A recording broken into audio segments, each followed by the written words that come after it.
22শে September আপনারা জানেন যে তমলুক থানার অন্তর্গত মিলনবাজার এলাকায় একটা ঘটনা ঘটেছিল, সোনার দোকান যেটা আদি মহাপ্রভু জুয়েলার্স, সেখানে একটা সকাল 10টা নাগাদ একটা ডাকাতির ঘটনা ঘটে।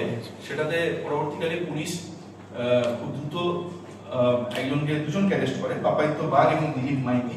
তাদের থেকে ট্রিট নিয়ে আমাদের তমলুক থানা এবং এসএসজি টিম এটার উপর প্রচুর এফোর্ট দিয়েছে। প্রায় 171টার মতো সিসিটিভি ফুটেজ আমরা অ্যানালিসিস করেছি এবং তারপরে বিগত খুব সম্প্রতি আমরা উত্তরপ্রদেশ থেকে দুজনকে অ্যারেস্ট করেছি, একজনকে আগ্রা থেকে, একজনকে গাজিয়াবাদ ডিস্ট্রিক্ট থেকে। সেখানে আমরা একটা খুব ইম্প্রোভাইজড একটা 9mm গান এবং সেখানে 3টে ম্যাগাজিন এবং 10 রাউন্ড অ্যামিনিউশন আমরা ওটা সিজ করতে পেরেছি।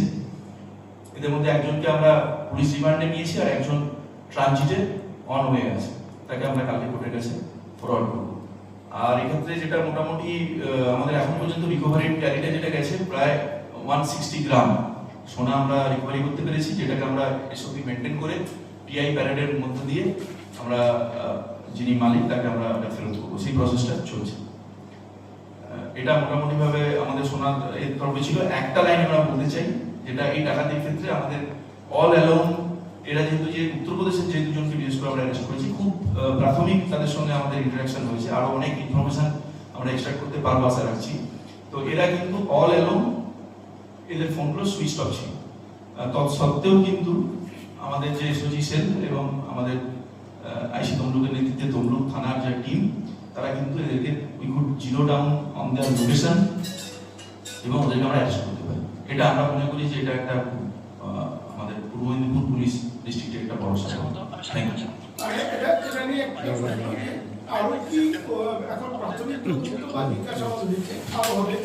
দেখুন, এই ঘটনাতে মোট ট্যালি যেটা অ্যারেস্টেড সেটা 7টা, মানে 4 জনকে আমরা যেমন যে গান পয়েন্টে নিয়েছিল মানে সুইচ করে যে কর্মচারীরা ছিল তাকে, এবং বাকি যারা পুরোটা এটাকে রিকগনাইজেন্সটা যে who has up the plot তাদেরকে আমরা অ্যারেস্ট করেছি মোটামুটি ভাবে।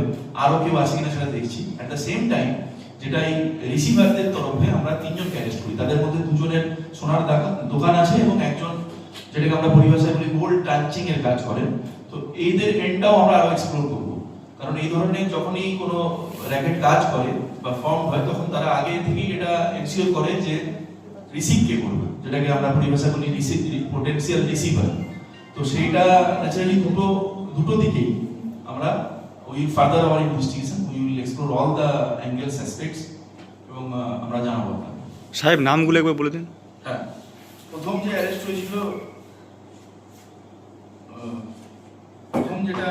হয়েছিল, সেটা পাপাইত্য বাগ এবং দিলীপ মাইতি, যেটাকে মানে অক্টোবরের 1 অক্টোবর এরা মোটামুটি ভাবে এতে গেছে, জেসিতে আছে তারপর থেকে।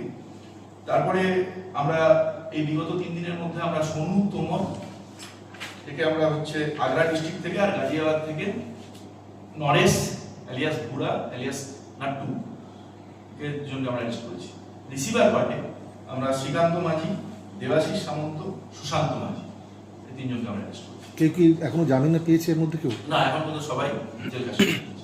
এটা কি একটু জানা গেছে যে ওরা আরো সোনা দোকান এখানে তো প্রচুর চুরি হয়েছে, সব কটা অ্যাঙ্গেল যে এর আগে কোনো অ্যান্টিসিডেন্টস অন্য কোনো স্টেটে ওরা কিছু করেছে কিনা, আর কেউ এর বাইরে রয়ে গেল কিনা, ওদের সমস্ত কিছু যেটা দেখা সম্ভব, ওদের প্রোফাইলিং, ওদের ফোন ইত্যাদি সবটাই আমরা এক্সপ্লোর করব।